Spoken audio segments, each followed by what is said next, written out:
Assalamualaikum warahmatullahi wabarakatuh. Saudara-saudara sekalian yang dirahmati Allah, takdir dan nasib itu sama-sama terjadi pada umat manusia. Semuanya mengalami. Bedanya, takdir adalah ketentuan Allah yang terukur. Tetapi tidak semua orang bisa tahu ketentuan takdir itu. Karena takdir itu sudah ditulis dalam buku Lauhul Mahfuz dan tidak seorang pun tahu apa isi buku itu. Sedangkan nasib itu berbeda. Nasib adalah hasil yang kita rasakan, hasil yang kita lihat, hasil yang kita nikmati. Itu nasib. Oleh karena itu, nasib itu sifatnya harus diperjuangkan. Karena Allah memberikan hak yang sama kepada manusia untuk sukses. Memberikan hak yang sama kepada manusia untuk berada dalam kondisi yang sebaik-baiknya. Tetapi itu harus diperjuangkan sesuai dengan firman Allah dalam surat Ar-Ra'd ayat 11. Sesungguhnya Allah tidak akan merubah keadaan suatu kaum apabila bukan kaum itu sendiri yang akan merubah keadaannya. Jelas di situ bahwa manusia wajib melakukan itu. Karena kita itu diberi kewenangan, diberi keleluasaan untuk memperjuangkan nasib seperti juga dilakukan oleh Kanjeng Nabi Muhammad Shallallahu Alaihi Wasallam, bahwa Nabi sendiri juga berjuang, Nabi sendiri juga berusaha, Nabi sendiri juga berdoa. Oleh karena itu, manusia juga pada kondisi yang sama.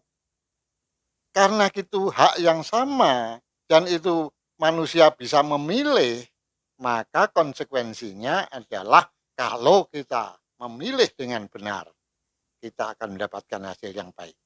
Konsekuensinya kalau kita milih yang salah, maka yang kita dapatkan adalah nasib yang tidak baik. Maka ini juga sudah disampaikan oleh Kanjeng Nabi dalam sabdanya bahwa kalau manusia itu mau berdoa maka akan dikabulkan. Kalau akan meminta akan diberi. Kalau akan minta ampun maka akan diberikan ampunan. Artinya adalah bahwa ini juga sama dengan tadi, bahwa kita harus berjuang itu. Sekarang pertanyaannya adalah bagaimana caranya untuk memperjuangkan nasib itu. Di sini nanti akan saya sampaikan ada dua cara. Yaitu yang pertama adalah berdoa, mohon kepada Allah. Dan yang kedua adalah melakukan kaidah-kaidah sesuai dengan ilmu pengetahuan yang ada. Keduanya akan saya sampaikan apa dan bagaimana untuk mendapatkan nasib itu. Saudara-saudara sekalian yang dirahmati Allah, berbicara masalah bagaimana kita merubah nasib. Sudah barang tentu kita bisa menggunakan beberapa metode yang sesuai dengan ilmu pengetahuan yang berkembang sekarang dan juga tuntunan agama kita. Ada dua hal yang akan saya sampaikan di sini. Yang pertama adalah doa. Doa itu sudah difirmankan Allah di dalam surat Al-Mu'min ayat 60. Uni astajib lakum. Berdoalah, pasti akan saya kabulkan. Ini janji Allah. Kalau kita berdoa, maka akan dikabulkan. Sudah barang tentu juga doa itu harus disertai dengan ibadah yang benar, kemudian di mana, kapan waktunya untuk berdoa juga harus benar. Namun demikian, kita tidak bisa semena-mena berdoa, "Ya Allah, berikan saya kekayaan yang melimpah. Ya Allah, saya jadikan ini, jadikan itu, jabatan ini, jabatan itu." Ini namanya permintaan yang semena-mena, tidak bisa begitu. Karena Allah pada kesempatan lain juga menurunkan ayat-ayat lain. Seperti yang disampaikan pada surat Al-Alaq ayat 1 sampai dengan 5, bacalah atas nama Tuhanmu. Maksudnya adalah bacalah alam ini. Di alam ini banyak sekali hukum-hukum alam.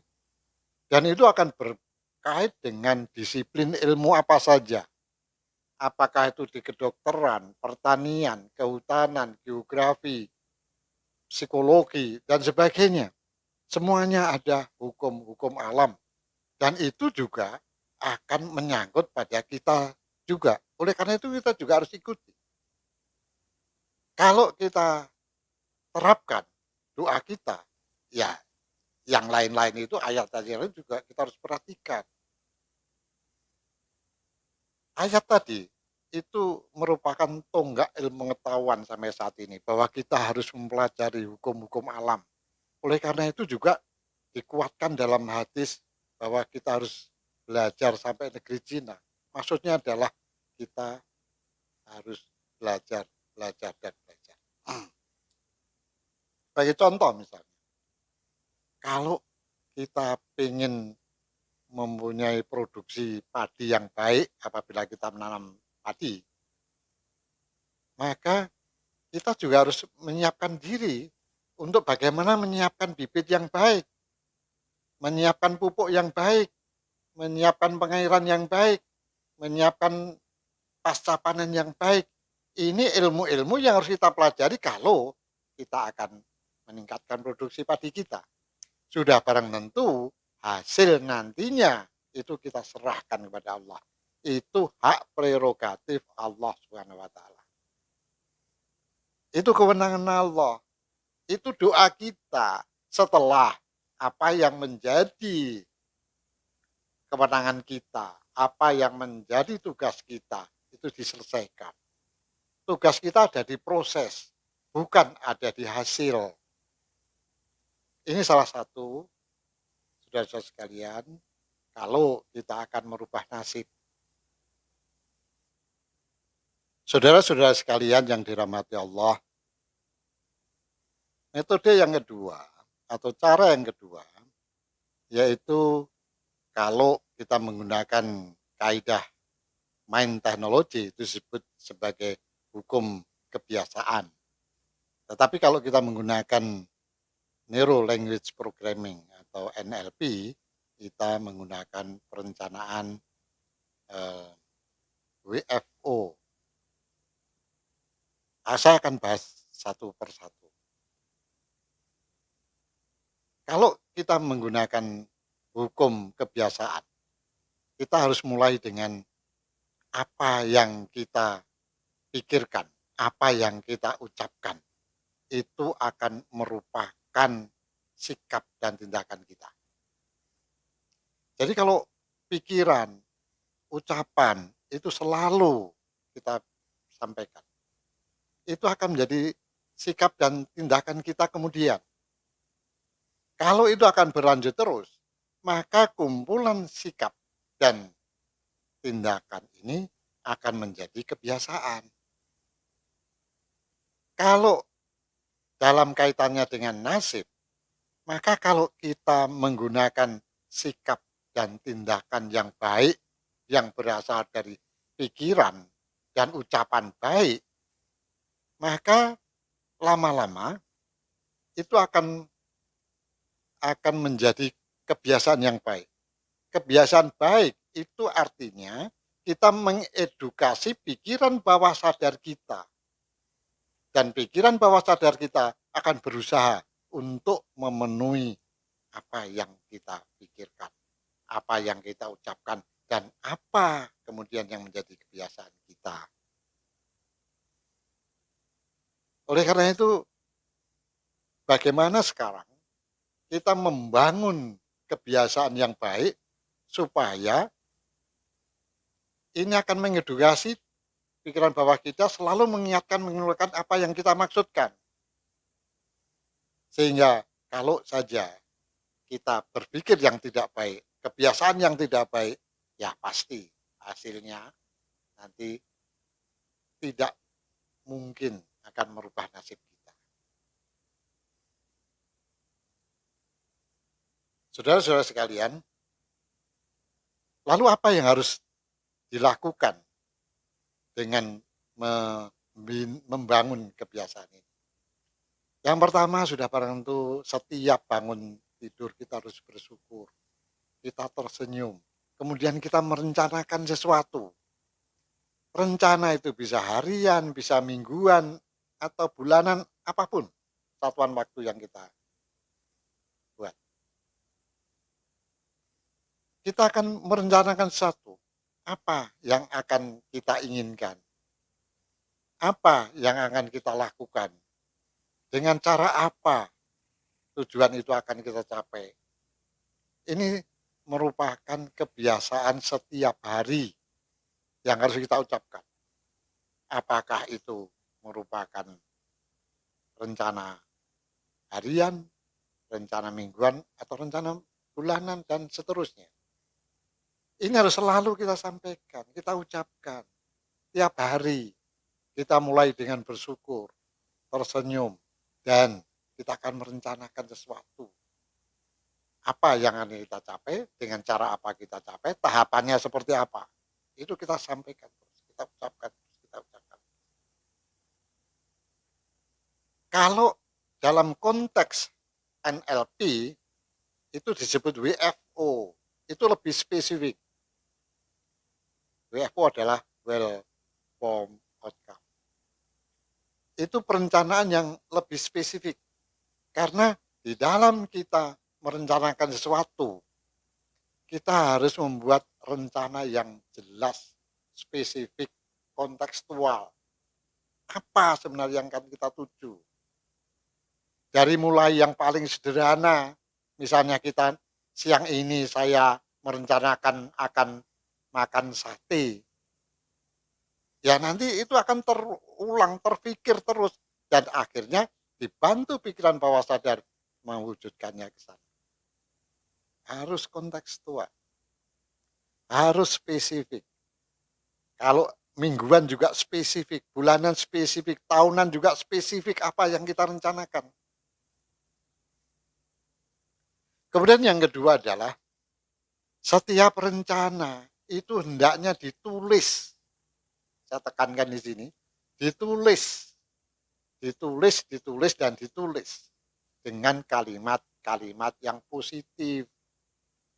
Ingat, kalimat positif itu lebih mudah diterima oleh pikiran bawah sadar kita. Ini akan selalu mengingatkan kita, mengingatkan kita, mengingatkan kita. Kemudian berikutnya adalah kalau kita membuat rencana, rencana itu sedapat mungkin yang terukur, rencana sedapat mungkin ekologis, rencana sedapat mungkin atau sebisa mungkin dengan kendali kita. Usahakan rencana-rencana itu banyak yang kita bisa kita kendalikan, bukan pada kendali orang lain.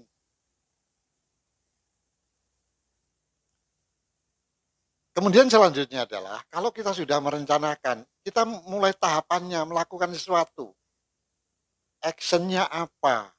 Itu mulai diwujudkan. Baik yang harian, mingguan maupun bulanan tadi. Nah, di dalam kita melangkah, tidak mungkin atau biasanya itu tidak ada yang mulus. Kalau kita menjumpai hal yang tidak mulus, maka usahakan kita berpikir fleksibel. Fleksibilitas inilah kita juga dituntut. Makanya dalam kesempatan lain saya pernah bicara bagaimana kita menjadikan diri kita itu baik di dalam life skill. Life skill itu akan menjamin bagaimana fleksibilitas kita dalam mencapai tujuan. Kalau ada hambatan ini bagaimana mengatasinya? Cara belajarnya di mana? Tindakan kita apa? Ini namanya fleksibilitas. Dan yang terakhir saya kira bahwa apapun yang kita kerjakan itu kita tidak bisa sendiri. Ingat, kita perlu membangun koneksi dengan pihak-pihak yang terkait. Ini yang disebut dengan building rapport.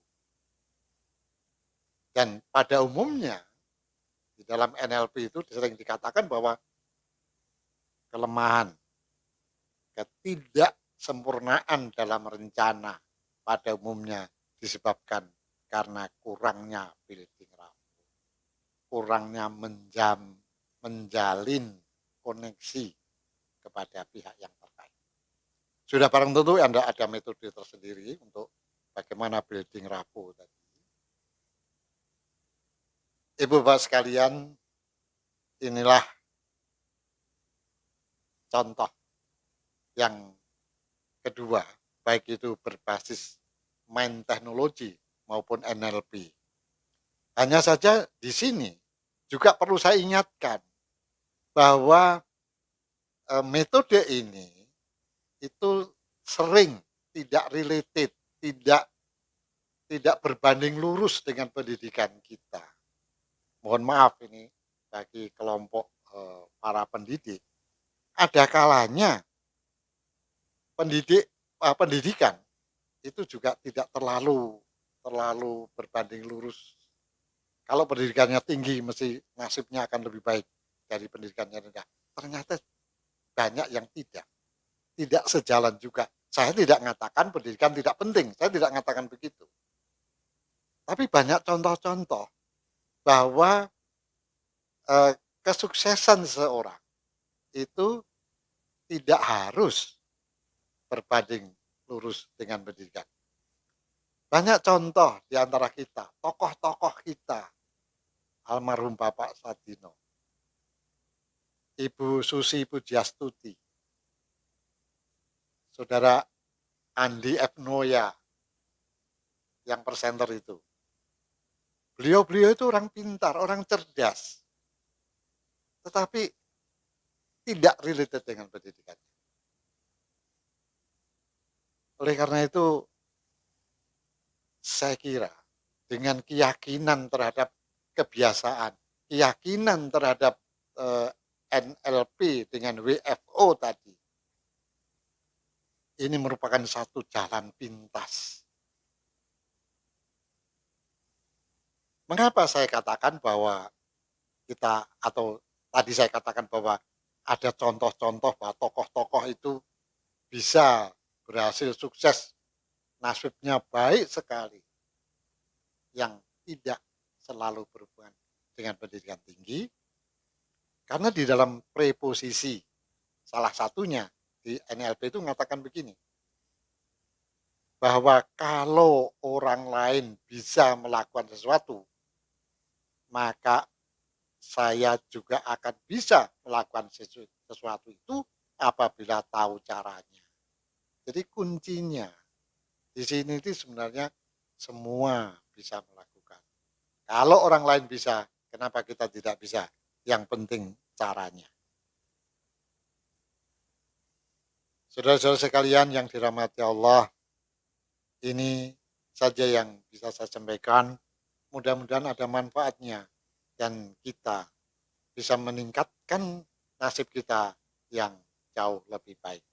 Karena ini adalah usaha kita dan ini memang menjadi kewajiban kita seperti dalam tuntunan agama kita. Lebih kurangnya mohon maaf. Billahi taufik wal hidayah. Wassalamualaikum warahmatullahi wabarakatuh.